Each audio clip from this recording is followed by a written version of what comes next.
Hello, welcome to episode 7 of the Bedroom Studios official podcast. Took a week hiatus off, but we are back here again. Of course, I'm the host, Michael Butts, and joining me today is none other than probably one of the busiest musicians in Halifax, Mr. Bill Travis. How you doing, Bill? I'm well. Thanks for having me, Michael. Well, thanks for being a part of this. Thanks for wanting to take some time out of your busy life. It's Friday. Now that the week is over, it's life on our own time. I like that. So, there's a lot of, well, since I'm so young, meeting a lot of people is very, in the local music scene, is a common occurrence, right? And of course, out of all these people, I've met you at one or many open mics, and I was like, this guy, the first thing is, someone was like, you should hear his trumpet impersonation. And I was like, why? What's his trumpet impersonation like? And he's like, really, identical to a real thing. And I was like, now I gotta hear this guy. Not really. I think it works best if it's harmonizing with a real trumpet. It sounds almost like a real second trumpet, It,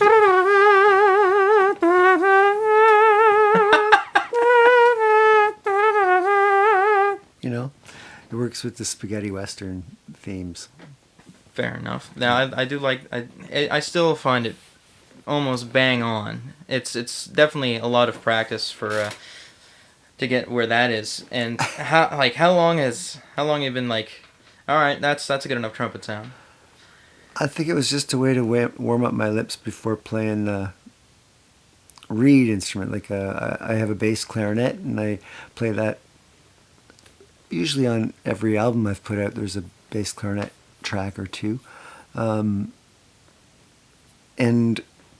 rather than just start playing it and risk squeaking, just to warm up the embouchure, I used to and then sing some notes through it, just like a rubber band, like a tightening of a rubber band. You know what I mean? Okay.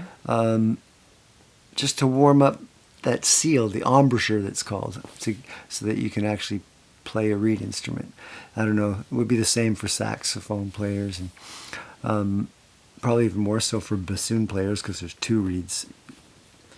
Even more control required. So, so it was a warm-up exercise, really, is how it began. And then it was just, it sort of sounds like a French horn.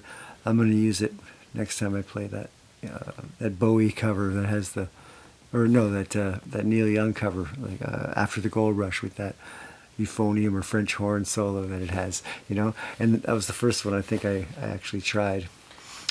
So, now, you mentioned the bass clarinet, and this actually caught me by surprise, because I never knew you played the bass clarinet until I saw you do duos with Joey. Oh, yeah, Joey Latta, and I do what's called flamenco duro y oscuro, so we do dark and hard flamenco. And sometimes we do other things. He's been starting to learn a bunch of, he's trying to learn to be the lead singer, so he's doing some Tom Waits, because he finds he can be very evocative in Tom Waits covers. And then I play some bass clarinet with that, almost like a cello part. Yeah. I do like that. From the times that I've seen you guys play duos at different open mics, you guys are tight. You guys know what you're doing. Yeah. Well, we don't practice very often anymore. But it was something that we used to be tight. So we started playing together in 2006 or something, a long time ago. Oh goodness. Yeah. 18 years. But he's been out of province a couple times for periods of 6 months to 3 years or 2 years. So like there's been gaps, but for the most part, and he had some health conditions slowing him down. So there's different reasons why that hasn't gotten tighter. It's kind of gotten looser over the years. But yeah, the other bands, that my main band, Mushkat, we practice every Monday night. It's kind of our thing to look forward to. When the weekend's over, we're kind of, that going back to work sadness, that gray spell at the beginning of the week didn't really affect me as much when I knew I had Monday night band practice.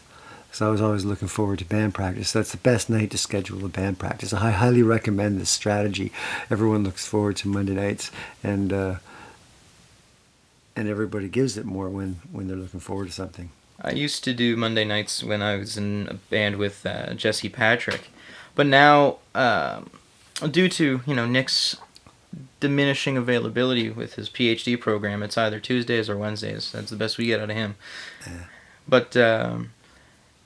But now Well, you let's do it when you can do it. Yeah, everyone's got a different schedule, obviously. Oh yeah, it's like, oh yeah, we got this day, we got this day. No, what about this day? Yeah, most people just tend to have. I don't know. I've been lucky. Most people tend to have Mondays off, including Theo McIntosh, who just happens to live just around the corner from my drummer, where we practice in Dartmouth here. So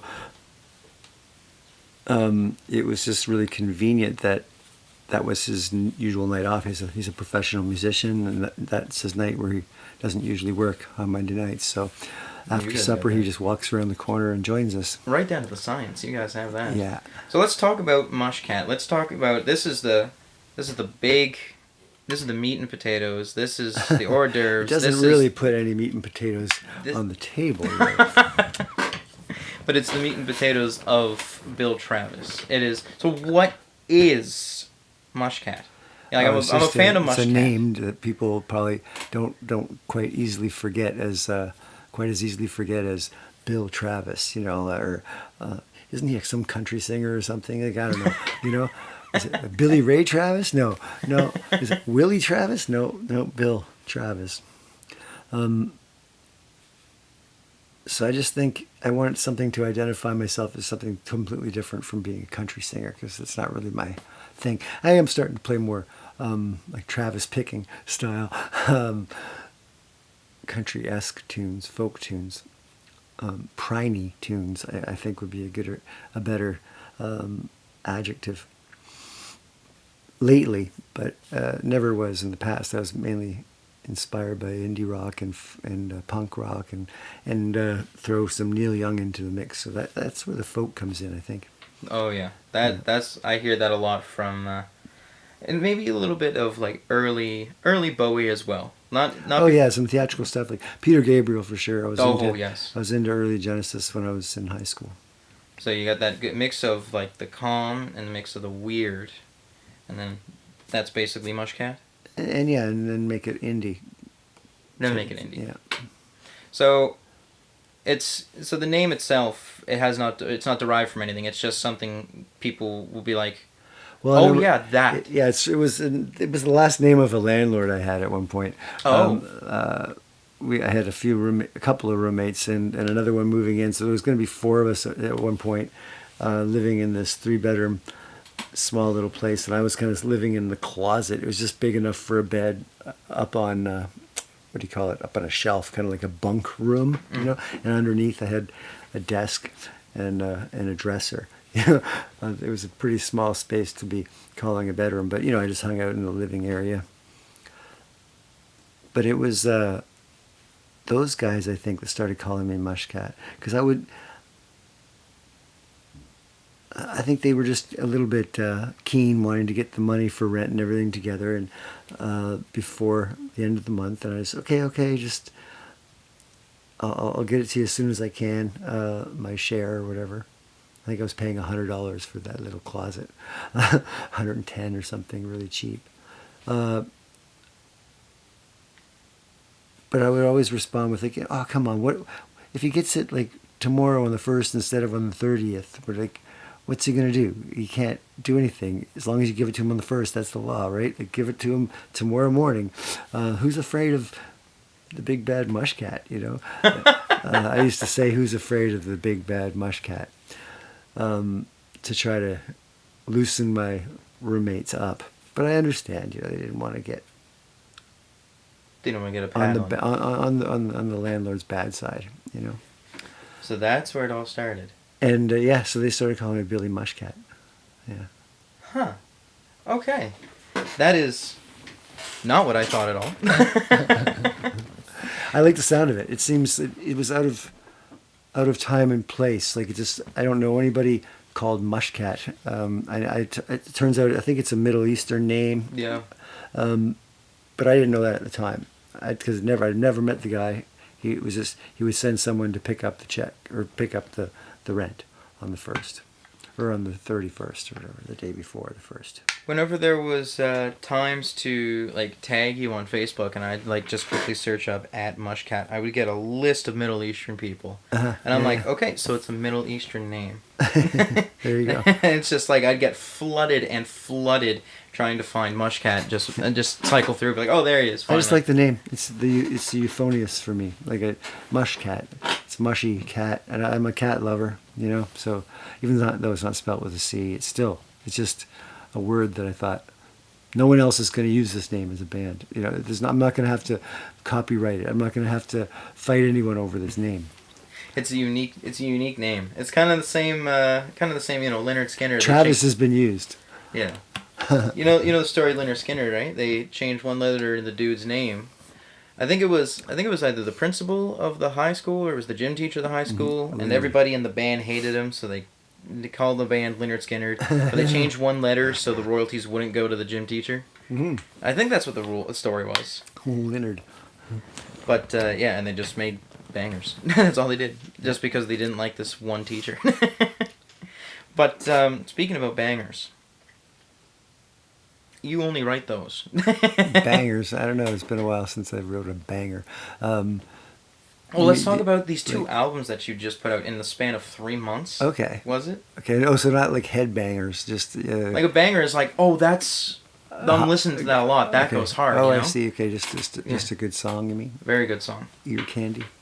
Gen Z terms. Sorry, I'm not up with all of the lingo, but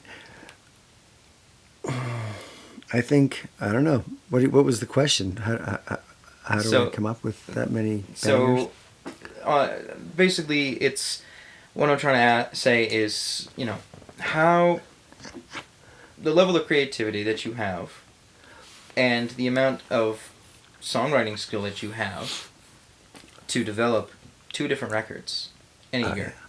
Oh, well, you know, I think it's the accumulation of writing juices going back further than a year. I mean, I did release the last studio album of new material that I put out was like in 2020, right at the beginning of the pandemic. So then it took a while to kind of get that out.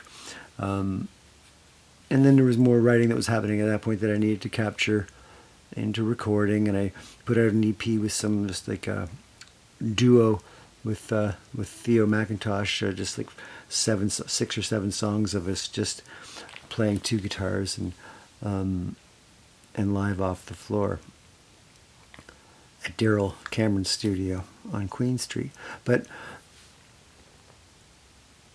yeah, releasing another like a studio record with the band, it kind of took another 4 years to kind of get off the ground. So I did the same thing as I did with the last record. I dedicated the year before I put it out. Like in 2019, I booked a studio session every month in a small studio where I can get a good enough deal, you know, so that I could just spend $100 a month per session in short sessions. And not going into serious debt to record in the studio. Just do $100 each month. As you get your payday, spend that first $100 instead of going out drinking a couple times, whatever. Basically, that's the cost these days, right? So all you have to do is just cut back on something that costs $100 a month, and then you've got enough money to do professional studio. And luckily, I had an acquaintance in 2019 that was willing to do 4 hours, and he had the studio space for free. So at $25 an hour, you give me $100, which is a hell of a rate. So I would do that, and then every 6 months or every 4 months, 3 times I had the band in. So then we would set up a little more time to get all the mics set up and the drums and everything else and separate the bass.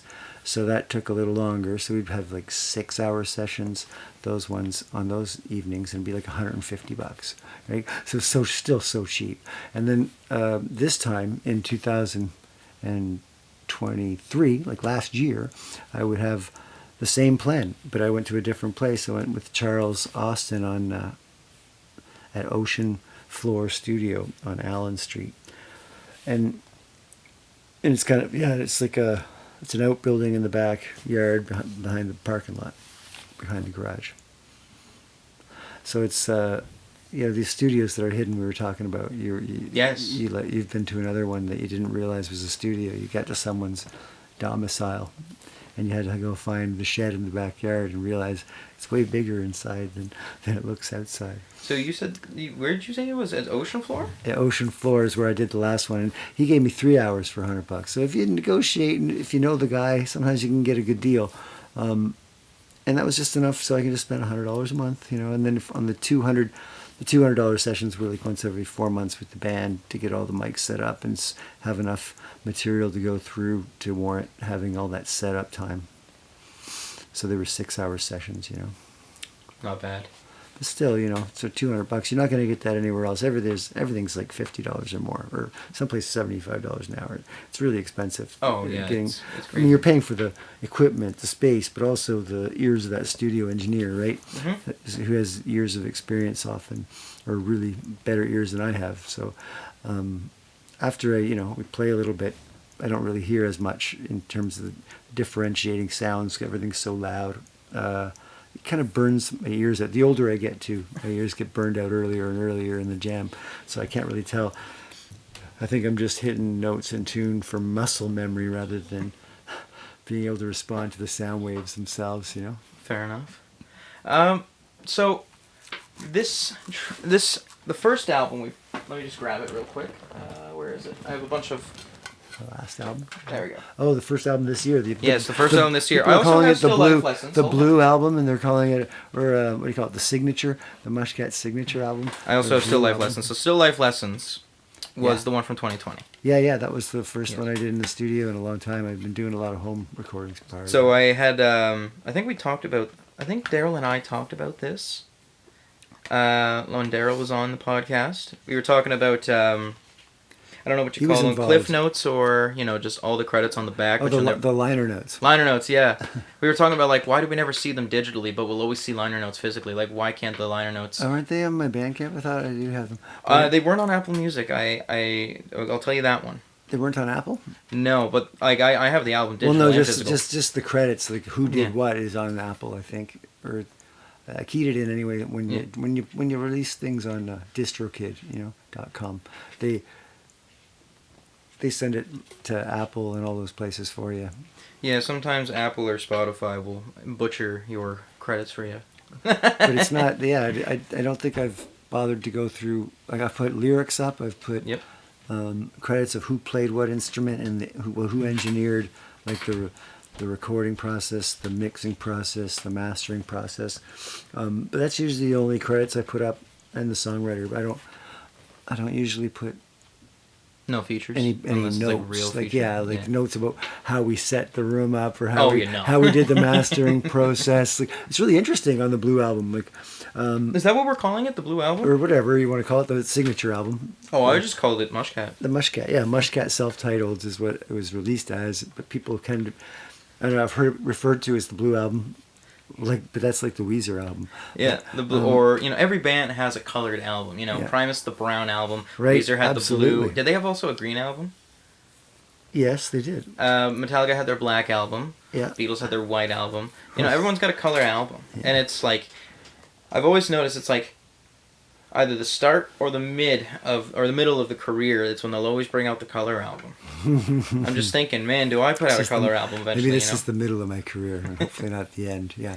So listening to your songs, I always got to think, because with the new record that came out when I went to go grab you down in Dartmouth right after work, I was listening to it and I heard the first tune on when you played open mics a few times. Home. Yeah. It's a good one. So it makes me think, how much of his songs are story and how much of his songs are scenario? Which one are you more leaning toward? You try to get a nice equal divide. I think on the last couple albums, you've named them Still Life Lessons and the last full-length one that came out in June, the blue Mushkat logo signature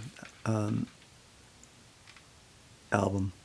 Both of those have a lot of personal songs, mostly Mostly autobiographical, yeah, in nature, and that it's always been present before. But I did a lot more character songs in the past. I guess I was just trying to the creative process that you asked about. You know, like I think it was something that Kurt Vonnegut said that everyone can be a writer. You just have to write like 800,000 words, throw them away, and then now you found your voice by then. If you've been writing for 800,000 words, you definitely have a voice by then, trying to convey certain things. Just write. That'll be a unique voice of yours, and you can write. It's like 10,000 hours of practice at anything, and you can master it, right? He says the same thing about writing. So I look at like 800 songs is what I'm shooting for. So if you can get to 800 songs, then maybe everything that you write, you're going to have a voice by then. It's going to be unique. It's going to sound like you. And now I can actually say that Mushkat songs are starting to take on a voice, you know, whereas the first few albums, like here, I was experimenting with a lot of things, like pretty self-indulgent. No, before that, like if I go back to something called Hard Way Learner, which was a vinyl release from 2012. It has a couple of Spanish tunes on it. It's got a prog rock piece that's like 14 minutes or 16 minutes long in 5 parts on side 2. Have you played any of those live? No. I usually, I know you're only as good as your newest song. That's the songwriter's. It's kind of like Jerry Seinfeld says about comedy. He's only as good as his newest joke. So that's what comedians. He doesn't redo material. Like he doesn't do tours like this of his old jokes. He just doesn't do it. Well, the thing Same is, thing with music. It works. That phrase does work. But how I see it, how I'm processing that, because that's a new phrase for me. I've never really heard that. That would work if people are, they already, they absorbed the content and they exceedingly want more. But what I've noticed is you will play a song from like, what was it? Back to your sci-fi shows, your brochures. I still have your brochures from over there. Cool. Yeah. And I was really proud of that brochure. There would be like song from 2004. And then everyone's going crazy for it. Oh, yeah. And that was my first album. The first couple albums were in 2004. There's the sci-fi rock opera, The Saga of Dr. X, with a group called The Given Elements, which just had people that I knew who were around at the time, who were the masters of each of their instruments. Like the best drummer I knew, the best guitar player I knew, the best bass player I knew. We kind of got together, and we were The Given Elements. And I just did this. I wrote kind of like 2/3 of it, and then my bass player, who also did some programming, like sound programming, and synths.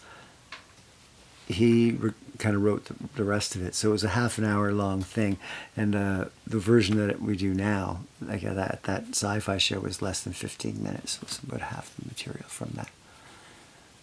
Yeah, it's still a good song, regardless. Like, so what you said, you're only as good as your newest song. Your old songs are still as great as your new ones. Yeah, if you're gonna ride the road and just like.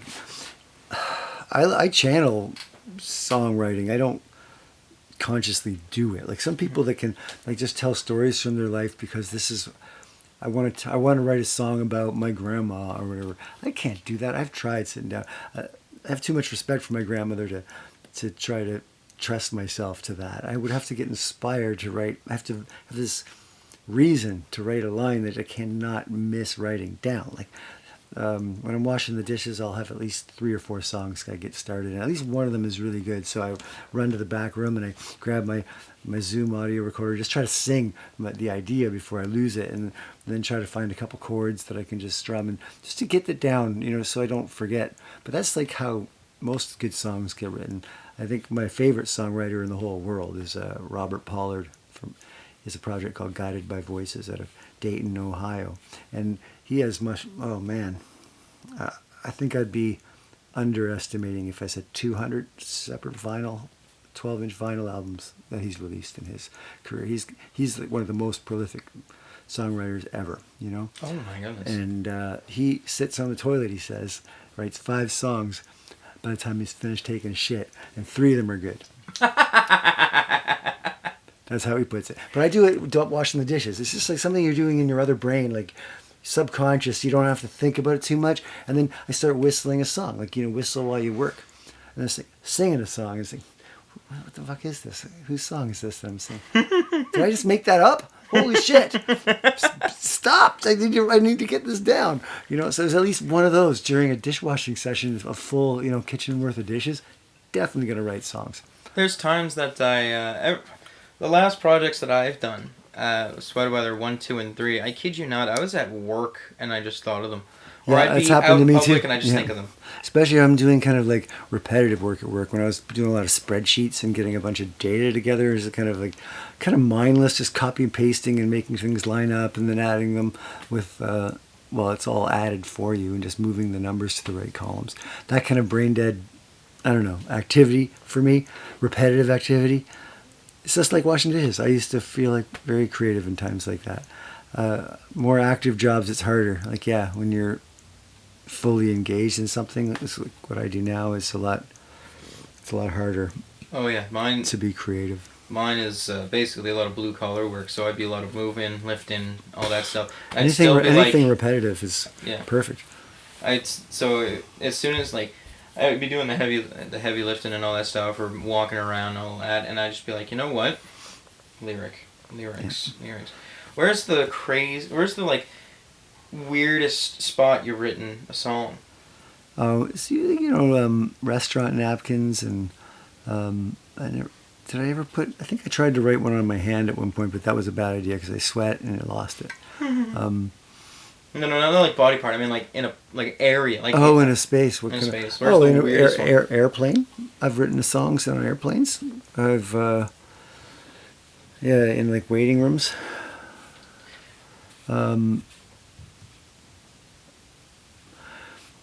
At work, I'm trying to think. Weird place. Sitting on a shore, like on a rock. I did this I went to Royal Military College for my degree in Kingston, Ontario, where I would have, retired an officer after getting out, after graduation. And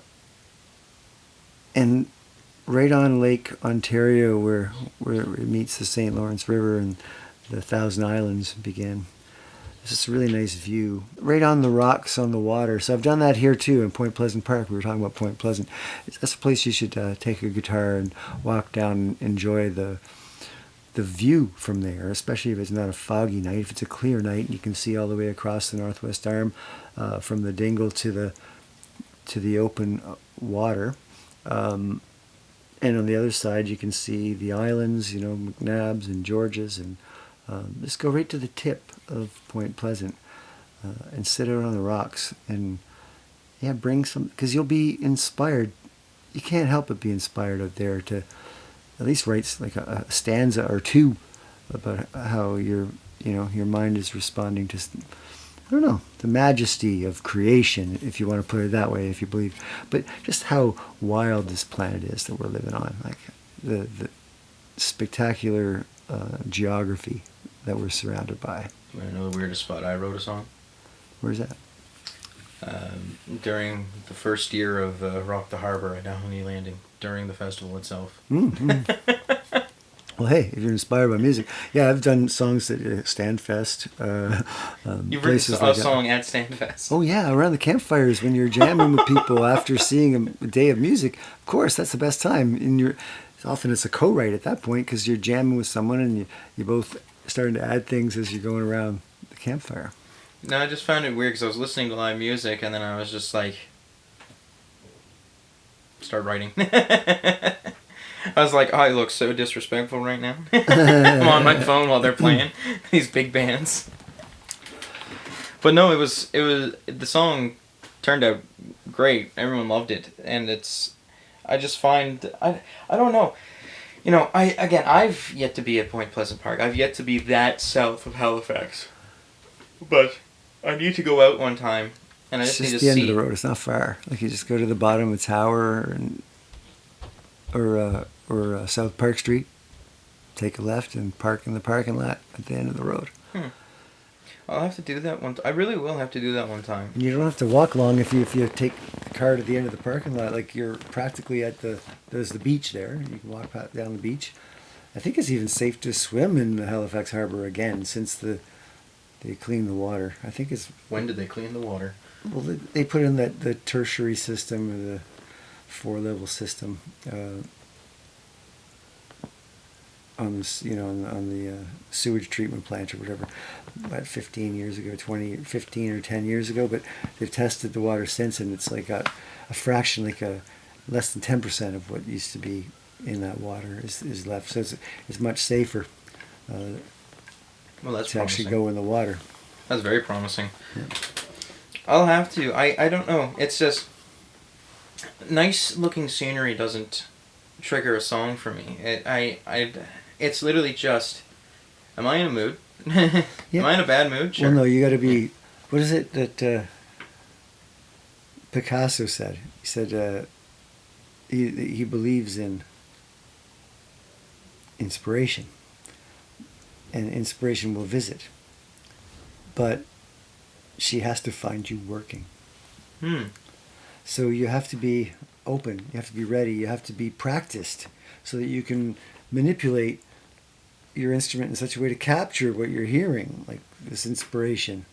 But yeah, you got to be open to it, and you got to have time. You got to be practicing on the regular, playing on the regular, so that when it does hit you and visit you, maybe you're there recording, or it's fresh enough in your mind that your auditory memory and your ability to reproduce it later, or just sing it into a recording device or your phone. Like, we have so many tools now not to be able to not miss ideas when they come to us in weird times. I started doing that recently. Walking home from like an event, or walking home along Barrington Street down to the South End all by myself past the cemetery and stuff, dictating things into my. Yeah, I used to do that all the time. I only recently did it with this new upcoming album. I did 2 songs just on a voice memo thing. Right. I did, because literally what it is, it's like, okay, I write down, I'll always write the music before the lyrics. So the music will always be done first, and then it's just like, how do I sing it now? But what I did was, I wanted to show Tyler Cox that I wrote a song in lyrics in 45 minutes. And I was still dabbling with the music, so it was the first time I wrote the lyrics instead of the music. So then I just set it up to a voice memo, and I was showing a handful of my friends. I was like, yeah, here's this hella rough demo of this blues song. And then that song's been out since the end of August. Then there's another one that I got with Cam Hayes. And that was the first time or the second time actually that I did lyrics before music, because he was like, oh, I want to see what this song is like, and I go, I'll figure something out. Set up voice memo and just start playing random stuff. Yeah. And oh goodness, excuse me. Find something that lines up with the words, I guess. Yeah, it adds. You feel like it adds to the words rather than just being there or pulling away from it. Yeah. And then when I sent it to him, he was like, "Okay, that's basically like Crossroads. So I know what to do here. I'll have fun with this." So I think he came over on Labor Day, and we just set up a room mic right there, and we put 2 mics on his acoustic guitar. Yeah. And I just sat here with mine, so the room mic picked me up, right. And then afterwards I stacked these 2 mics actually on top. Pop filter, and then did some snaps, and then just this one itself I just sang. Yeah. And it was completely different from what I sang originally on the demo, or how I sang it on the demo. Yeah. And I was like, all right, Cam, here's the song. Give that a listen. And he, I think like a week later or a few days later, he's like, he calls me while I'm at work. He's like, yo, that song is great. I was like, perfect. That's all you need. I was like, well, that was another song Happy done customer. for the album. Yeah. Because it takes a while to please Cam. I was surprised he was. Sometimes just capturing the right performance for some players. Like I've been working with JF LaFleche, and he's playing with me at the show. Yes. He is a really, really good picker, and he just has his own kind of style. Well, it's not his own style. He sounds a lot like another player I've seen before in Ottawa, but he came from the Ottawa Valley to Halifax, I don't know, 15 years ago or more, but it's been a while. But he had been living there prior, so he's familiar with the same player that I'm referring to, but it's kind of like some Nashville school of picking. It's not like a unique thing, but it's just, JF's one of the few people I've seen who's mastered it. I've seen play live in front of me. I like the way he plays the hollow body electric guitar. Ooh. Yeah. But you'll see him play the opening set. Him and his partner Dawn Hatfield. She's great. She plays bass guitar with him, but she'll be playing baritone sax with us. Ooh. Yeah. So let's talk about, because you mentioned a show. So this is the big Mushkat album release show, because you had one a few months back. Yeah, I was like celebrating. It was my birthday, and it was also the week that the Blue album came out. The CDs arrived, and I was going to release the CDs and the T-shirts and the hats for public consumption. And that would have been like a 14-track album, the full-length album. But there's a new one that we're just released this month, a 6-song record. It's a vinyl EP, and that's all songs about Halifax called Home Record. So because I haven't had a show with the full band to release the other one, we're going to have a 2-record release show so we can play both. It's a nice long set, like an hour and 10, hour and 15 minutes. Plus we have an opening act. It's a half an hour with a short break between. It's like a 2-hour show. It's going to be just perfect amount, like without exhausting the audience with a 3-set show, with so many bands to stick it out for. This way we're going to sit down, enjoy a good show, and then have some conversation afterwards. Hell yeah, Done dude. by 10:30, Hell yeah, dude. Yeah. That's, stuff like that is great. No one gets bored by 3-hour shows, because 3 hours is like a minimum here. Well, we got 2 hours for this one. It's like what do you call it? It's an earlier show than usual. In the bars, most shows don't start till after 9:30. So True. When you book your own location and kind of set the time yourself, it's nice. It gives you the freedom to do an 8 o'clock show.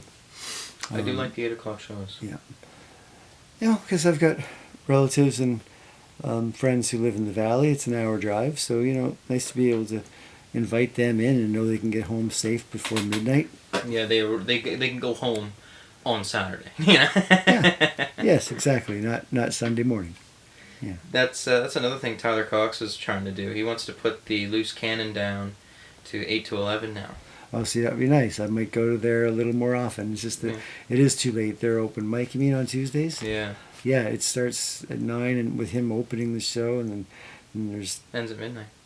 Usually the first act doesn't get up until 9:30, so that's too late. Even if I only play the first spot and want to listen to a couple more, it's at least 10 o'clock before 10:15 before I can leave. Yeah, I'm skedaddling. I by work early 10:30 in the now. morning. Yeah. It's crazy. I used to, when I first started going, I'd stay right to midnight, and then I'd suffer for it, waking up in the morning. Yeah. But then now at this point, it's like, all right, I played 2 people, I'm out. I don't mind doing that on a Friday night and stay until like 11 or 12, but Yeah, cough. yeah. You know? Yeah, as you know, I do go to the Resolute open mic on Fridays. But yeah, Tyler Cox had that same gripe that you had. He even says his open mic is too late. Yeah, He moved it to for 9 to Tuesday. midnight because everyone was like coming at 9, right? Yeah. But now he's getting fed up because he's soon to be a dad. He's fed up of coming home Wednesday morning. Yeah. He wants to be home before Wednesday. Yeah. Yeah, especially if you have a day job. Yeah. It's hard to pull that shit off. Yeah. That's why weekends are great. Or like the earlier the open mic, the better. But like reasonable enough that people have time to relax after work and then head out. So like 7 to 10s are great. 8 to 11s are great. 6 to 9s are great. Those are great. We got a handful in Over Sackville already. We got like the Freeman's 8 to 11. We got the Boston Pizza, which is I think 6 to 9, also run by the same dude. I think that's what, and then occasionally on a Saturday, I think he'll do 7 to 11 up at First Lake over there. First Lake. Oh, you're not from here. So my street's called Lydgate. Yeah. And if you take a left, you're on Metropolitan. And there's a set of lights. Go on that. That's First Lake. Oh, First Lake. There's a canoe club for kids and minors. But on the weekends, the building is also a bar as well, bar slash dance community center. Yeah. So Saturdays they usually have live events. So this guy's name is Jerry Mumbo. You probably know him through. Yeah, I've seen Jerry play at the Crookshank's Funeral Home open mic night. Yeah. So he runs the Free Jam, which is Thursday nights at Freeman's in Lower Sackville. He'll run every first and third Wednesday at Boston Pizza in Lower Sackville for an open mic. Wow. And then occasionally he'll do, every blue moon, he'll run an open jam at the Sackawa Canoe, or Sackawa Bar, 7 to 11. Well, that's a good time, yeah. Yeah, and it's a Saturday. Okay. And sometimes he'll do karaoke. He's a busy man as well. Like, he does wedding DJs on top of that. Okay. And Saturday's a busy day for that. Yeah, there's times I'm like, hey, you think you wanna do sax for this gig? And he's like, nah, I'm already wedding DJing.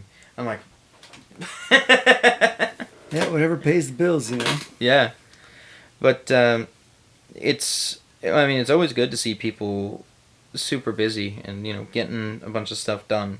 Obviously yourself, I started with this saying, one of the busiest musicians in Halifax. It's so good. It's a productive year with the Sci-Fi Folk Show on May the 4th, and then which was a great turnout, like 200 people or something. And then we had a really good album release at the Nest in June. It was for the Blue record album release, and then for this one for releasing with the full band playing, the full 4-piece band, plus guests that actually appeared on the record, like J.F. LaFleche and Don Hatfield and Daryl Cameron are going to be joining the band, to perform at the CD release. So it's going to be, or in the album release show this weekend. So it's going to be kind of special. So we picked a special location. A good robot out on the AstroTurf patio if it doesn't rain. And it's gonna be magical, man. It's gonna be great. So, are you presenting both records? Yeah, we're playing through both the lineups. We might be skipping maybe 2 songs total, I think. Maybe. Is Leona gonna make an appearance? Yeah, Leona should be there. Hell yeah, dude. She's 90% in. She just depends. She's a family lady, so she's got kids. Things come up, but yeah, I hope she's there. I'll tell her. If I tell her my mom will be there, she'll probably be there. You're bringing your ma? Isn't that cute? Maybe. If I say my mom will be there, she might go. Well, you can get discount tickets up until noon tomorrow. I'm giving you the full door price at $20. But hey, if you're bringing someone with you, two, you might as well get them 2 for $25 and not for $40. I mean, come on, save a few bucks. I'll ask Mom if she wants to come. I'll be like, Leona will be there. That I literally introduced them. She sings on the Blue album. Yeah, she sings. Yes, and does she play electric guitar as well? No, she just gets in for the vocal. Oh. I had Joel Landis from the band Bazooka Joel play electric guitar, and he was in my Punk and Mushkat band. I only discovered that today, Punk and Mushkat. I was like, how many projects does this guy do? Well, my little brother wanted to play his favorite Mushkat songs with me and sing lead, and I could do harmonies. But he wanted to play everything faster and make it like a punk version of a Mushkat song. So what we did was just took a bunch of old Mushkat songs and wrote a few new ones together for the project. A lot of stuff about zombies, poop, and politics was the name of one of our albums, because we had songs about zombies, songs about politics, and songs about poop, all on one record. So okay. we had a friend of mine do an animation kind of for the cover. Wasn't it a zombie it's on a the zombie toilet? on the toilet reading the paper. Yeah. Yeah, so it kind of sums up the title just like that. And it was in a style kind of like Christy Road would do, from the early Green Day records. Yep. She did the covers. Because as soon as I saw that album, I was like, that's very Green Day-esque. I like that. I really do like that. She was a popular cartoonist in the punk rock scene in Los Angeles and the Bay Area. How did you get her then? Pardon? How did you get her then? Or was it the same person? No, it was a friend that just liked the style, and she did a whole art show with animations that she did in Christy Road's style. Oh, okay. And I really liked that, so I commissioned her to do it. Yeah, to do the cover. Good. And she thought it was disgusting, but she did a great job. It's like, here's your... She's going to hand it to you, just like, here you go. Yeah. No, it's... Yeah, no, like, every day it passes, I'm like, there's something new about this guy I don't even know about. Well, because I'm an old fogey now, so I've been around for a while, and I've I don't know. I had to Old, aren't you in do your certain 50s? things. Yeah, I'm in my 50s, so I've had like a lot more years to get around the planet and do things, and I don't know, just write the 100 to 800 songs to get the muscles going so that you can actually write with a voice that seems more consistent. And I kind of regret to some degree that I released everything on the way here. Like, I think it'd be nicer to have been a better editor, like, because I was going through phases where I was listening to a lot of bossa nova and then I just did all sorts of bossa nova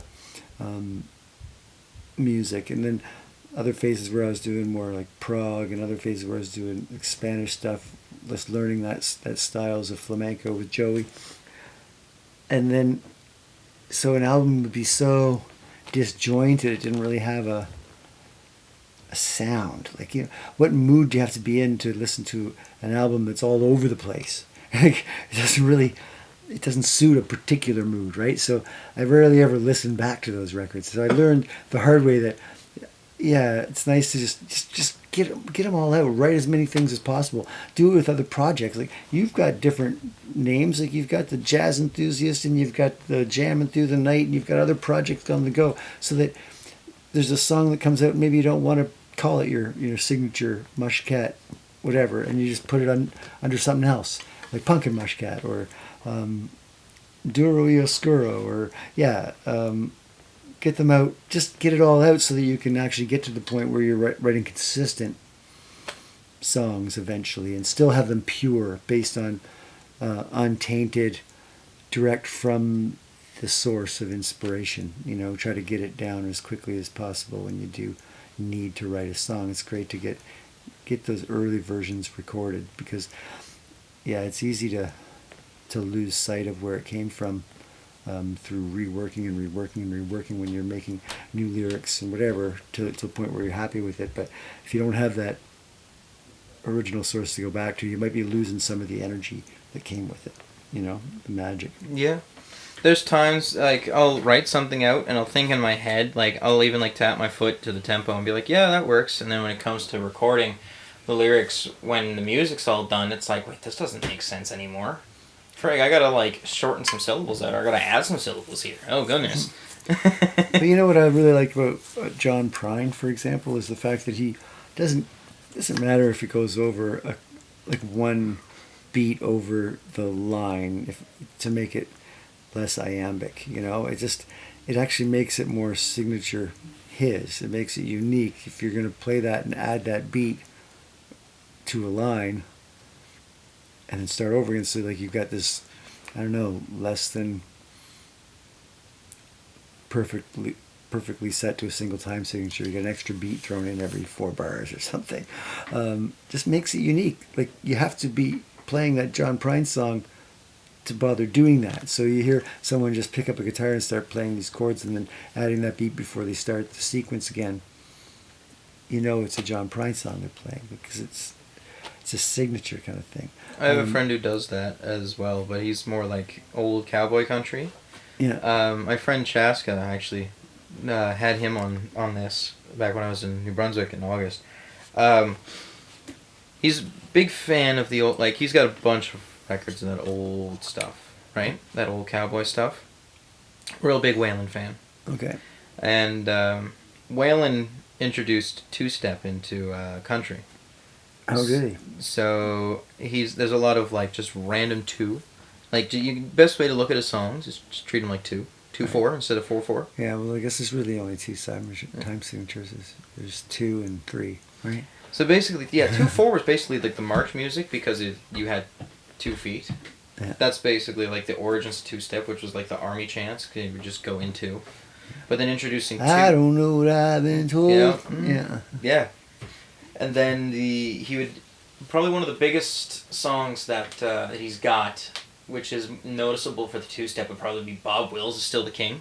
Because you're just there, and it's in E, A, and B. Those are the chords. Like, well, the honky tonks in Texas were my natural second home. And back to E. Right. And then you just quickly throw B in there, back to E, you know. He does that for one of the songs. We did a live off the floor for one of Chaska's songs. I think it's called Walk On Down the Road. Every time he sings, because it's just your generic 12-bar blues, right? But like country, like cowboy chords and all that stuff with little licks in there. Every time he sings, he adds a bar or 2/4 in there. Just adds one more bar. Yeah, just adds quick little 2/4, and then he starts singing. Right. And I'm like, huh?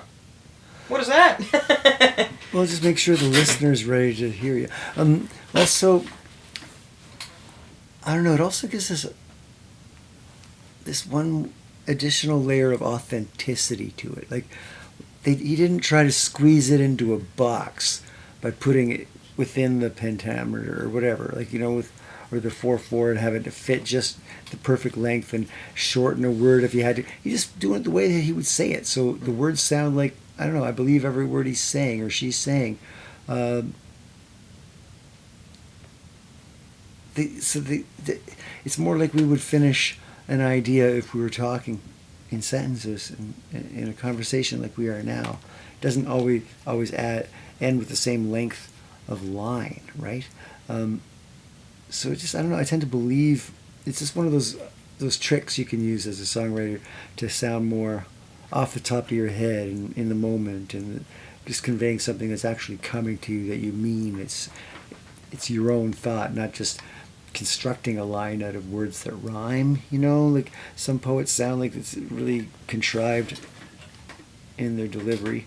I just want it to sound like it's actually me delivering the idea in a song, so people believe it. They don't have to challenge, do I believe what he just said? Is that bullshit? Like, I don't know. That's why I don't challenge a listener with anything that I consider as like blatant lies in my music. Like, I know other songwriters that do that just to challenge the listener, and maybe because they're actually going off the deep end. I know one guy used to really write interesting songs I found interesting, but now he started writing songs about the earth being flat.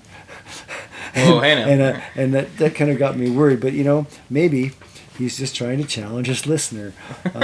And that's not the kind of challenge I do. I tend to challenge my listener by giving as few words as possible, in my opinion, as minimalist of a formula to describe a moment that I'm in or that I was inspired by. And they don't have to get the same moment out of it. They can fill in the blanks and see and hear whatever they want to hear. So it's like a reader response critic or a writer in literature. It'd be like a listener response producer or songwriter is someone who's just give them enough to visualize something. It could be different in every person that hears it. You don't be too specific in your lyrics, right? I keep on taking out specific words like adjectives and things like that and try to eliminate as much as possible. Or some people, like Bob Dylan, just the more words the better, like 17 pages for a single song, you know. I don't have that. I have the opposite starting point, you know. I do sometimes like to get people into a moment, but then try to get more and more vague as the song goes, so the actual lesson can be interpreted in different ways. So musically, you've stated, you know, things that are type of musicians that kind of describe the sound of your band. Would those musicians also contribute to inspiration for your lyricism, or do you have another wave of artists that help with lyricism or inspire for lyricism? I think the one, just the honest, straight from the heart lyricism that I've been going for lately is probably most inspired by the most honest sounding writers that I've experienced over the years. So the less theatrical ones, like I used to go more for the Bowie or the Peter Gabriel, the theatrical voices, but now I think just I want to have the honest, I want it to sound like me and people to believe what I'm saying. So I guess they're probably the ones like Neil Young is a very honest sounding voice that I've been inspired by over the years and I've loved. I have probably must have at least 25, 30 Neil Young albums on vinyl. You ever listen to Skip Ewing? Skip Ewing? You ever listen to Skip Ewing? No. Incredible storyteller when he sings his songs. You should give Skip Ewing a listen. Okay. Another honest sounding chap is the vocal work of Lou Barlow. He was the original bass player for Dinosaur Jr., if not familiar with. And then he started a band called Sebadoh, and his stuff is really best, like for indie rock in the 90s. It kind of inspired all the other honest songs about emotions and feelings, and like emo basically came from Sebadoh. So you got Sebadoh and then Jawbreaker and bands like that on the West Coast. They're doing like punk songs about love, But I really like Jawbreaker too. We'd actually do a Jawbreaker cover on the new album. Bonus tracks, if you go buy the album on Bandcamp.com, home record, and it's not by us, and it's not a song by someone from Halifax, Nova Scotia, interestingly enough, but it's a song that reminds me of the South Shore of Nova Scotia and boats in dry dock, like little fishing boats out in dry dock up on stilts or on a dolly or whatever.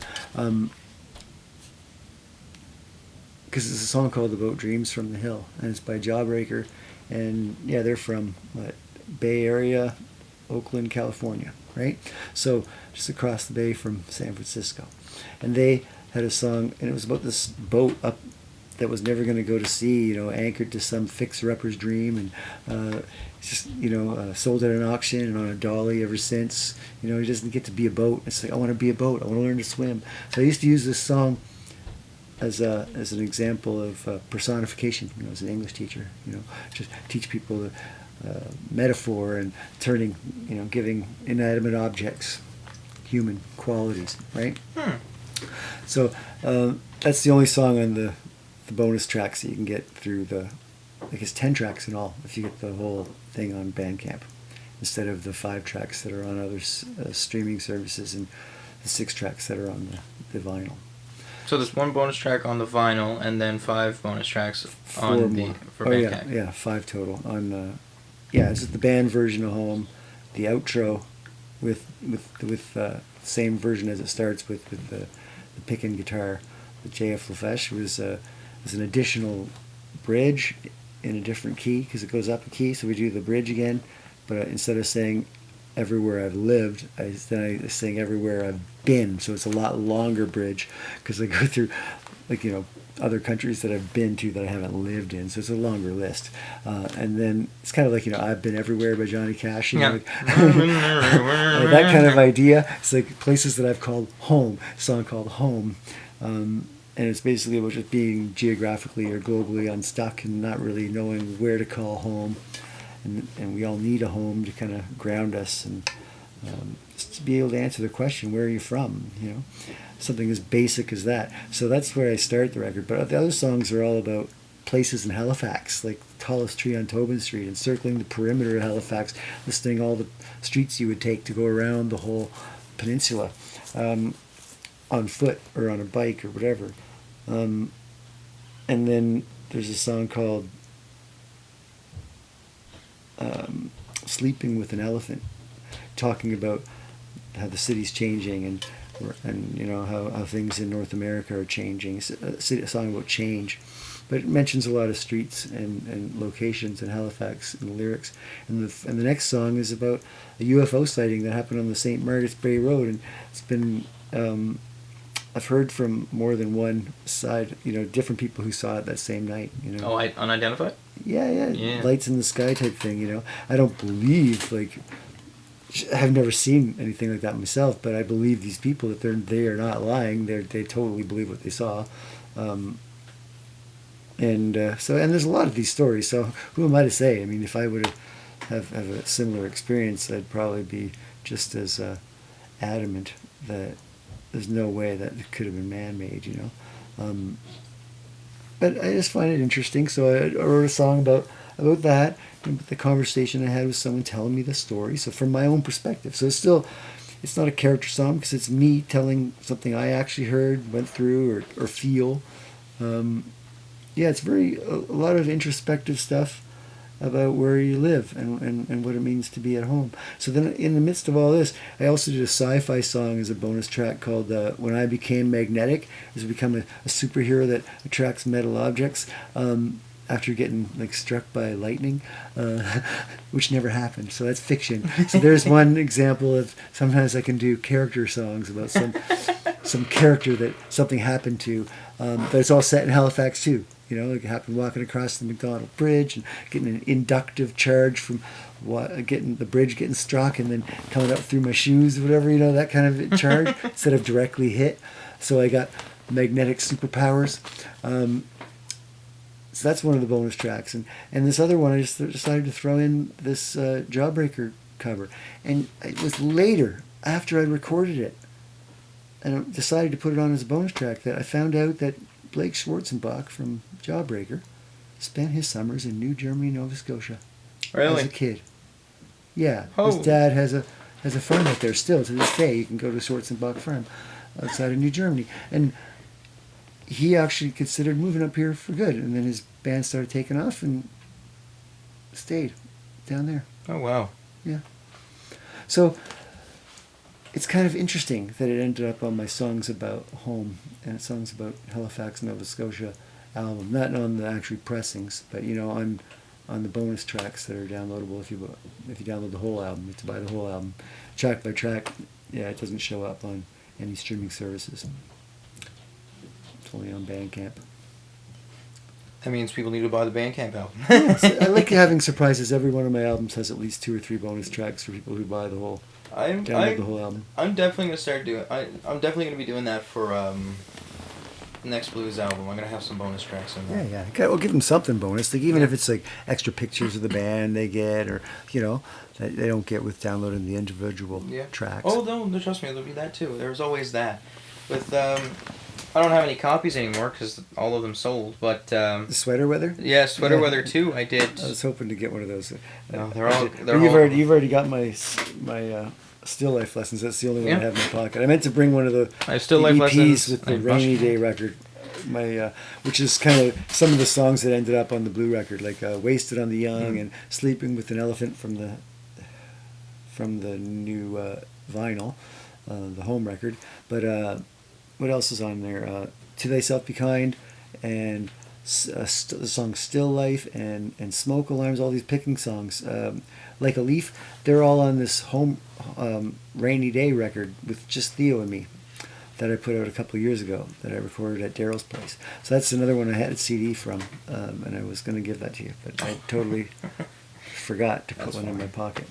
Well, I'm not running out of space anytime soon. I have 2. You have a CD player, right? You have something you can play? Oh, yeah, so it has a CD drive? Yep, I have an external CD drive. Okay, there you go. And that's what I use to you can make Sweater Weather. You can MP3 it, yeah. Yeah.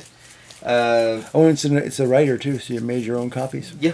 Oh, cool. Everything was done with Staples. Shout out Staples. Yep. Shout out the workers at Staples. They were great. They did all the printing, cool. The sizing, and of course they had all the materials. They had the jewel cases. They had these colorful CDs. How Sweater Weather 2 worked was I saw these CDs and they were 5 colors.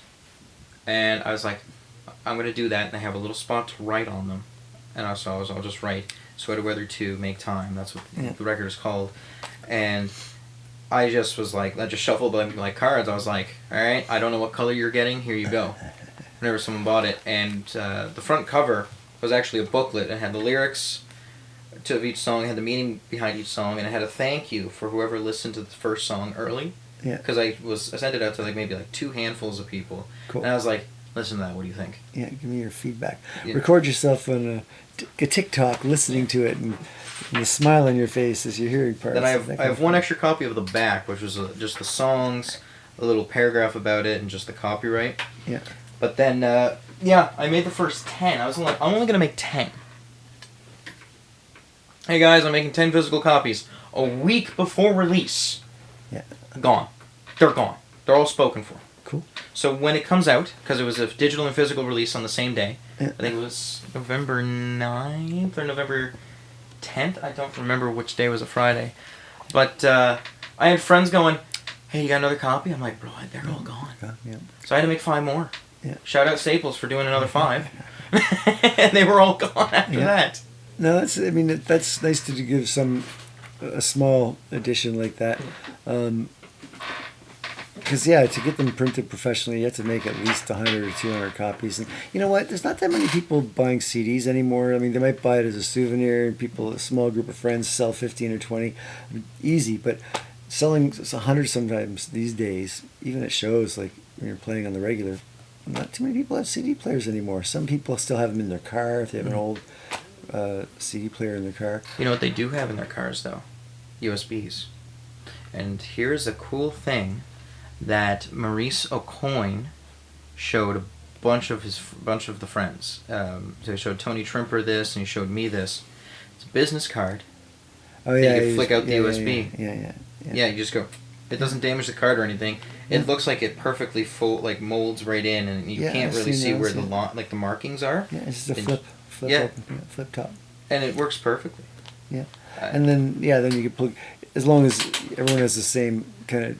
But a lot of people just have computers now with USB-C drives, and there's no USB-A anymore. You have to get an adapter too to make one of those cards work. So everything's going to change, man. Tech changes so fast. There's never going to be a good answer. So I decided, instead of making 100 CDs this time, I just make 3 CDs or 30 CDs, 30 hats with the same logo. It's just a simple blue CD with the M and a signature Mushkat on it. It's a really basic logo. And then I put the same thing on a hat, same thing on a T-shirt.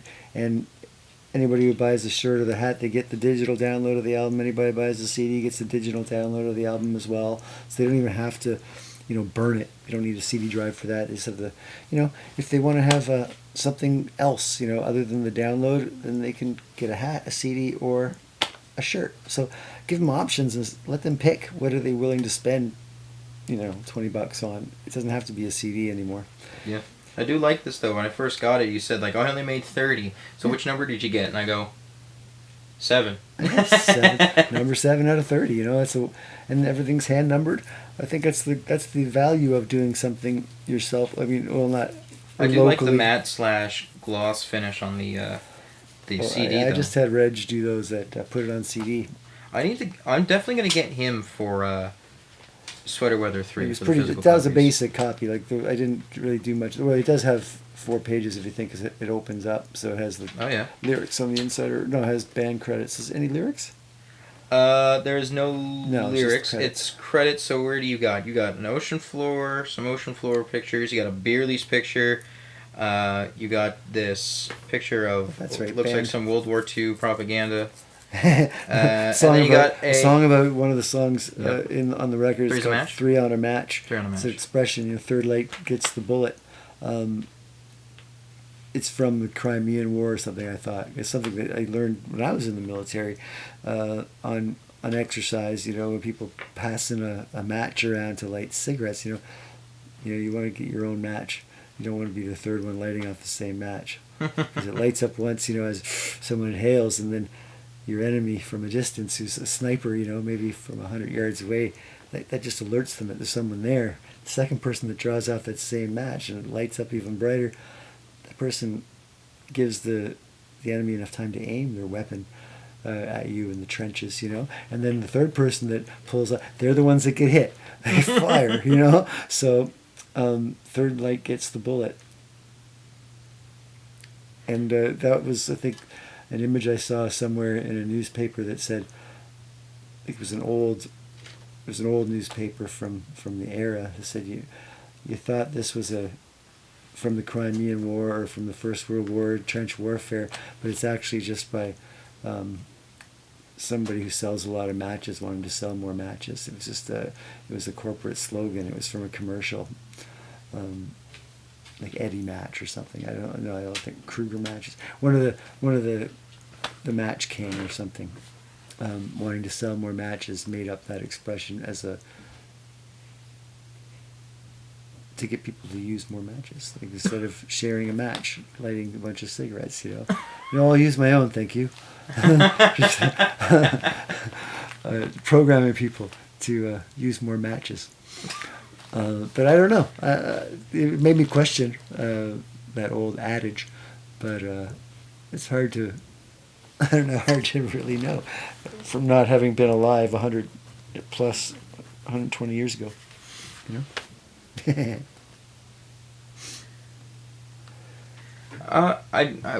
Real quick though, I just opening up this the booklet again. I did notice there's a picture at Resolute's. Yeah. How did you get the whole band? Like, how did you comfortably get the whole band on the Resolute stage? It was pretty tight. I was doing open mics quite a bit at that time, and I just had, you know, it wasn't a well paid, but at least it was $100 plus a tab in those days, so we could get everybody in the band a drink or two, and then give them each, like, you know, my bass player and my drummer $50 each for the gig, and just not take anything myself, because it wasn't a, you know, but it was enough to just get us out playing in the South End, and they kind of liked that place. So I just wanted to give them an excuse to just to jam in front of some people. We hadn't played in a while as a band, so yeah, it's not something I did a lot, because it is kind of difficult to squeeze everybody in. We had to move some things. We had to move some of those semi-permanent pieces of furniture that are against the wall there. We had to move some of those things away. Yeah. For that particular night, to give the drums enough room to set up. And then on the back, you enjoying some breakfast with your cat. Yeah. Well, yeah, I was eating something on a cracker probably, or bread, and my cat was disappointed that he wasn't getting any. Yeah. When I first saw that, I was like, "Oh, this looks real." I was like, "This looks really sleek," you know. And I was looking at all that, looking at the pictures, and then I looked at the back, and I just started laughing. I was like, "What is this?" I like it because what it says on my shirt, it says sports. Yeah. Like, you know how people would have a team name or something. But my shirt just says sports. Go sports. In the sports type font. Yeah, looking like a sports team. It just says sports. That picture was deliberate, wasn't it? No, I just liked the way it looked. Like, it was just, I think Carla, my girlfriend, was just trying to get a picture of the cat, Oh, okay. looking ridiculous. I honestly thought that picture was deliberate. It's like, let's do something funny. But yeah, there's pictures of the main players in the band. I don't think is there no picture of Theo though, eh? I think it's just Chris and Mark and myself. I've been playing with Chris and Mark for 15 years. Like, oh Jesus! Yeah, so they're like really they're the Mushkat trio with me, and Theo luckily is now, we call him a permanent member of the band, just because Theo's there. He's there almost every Monday night. He lives right around the corner from Chris. Yeah, Theo's there. He's right in front of a gobo right there. Okay, so we did capture him. Oh, Yeah. Good. Okay, good.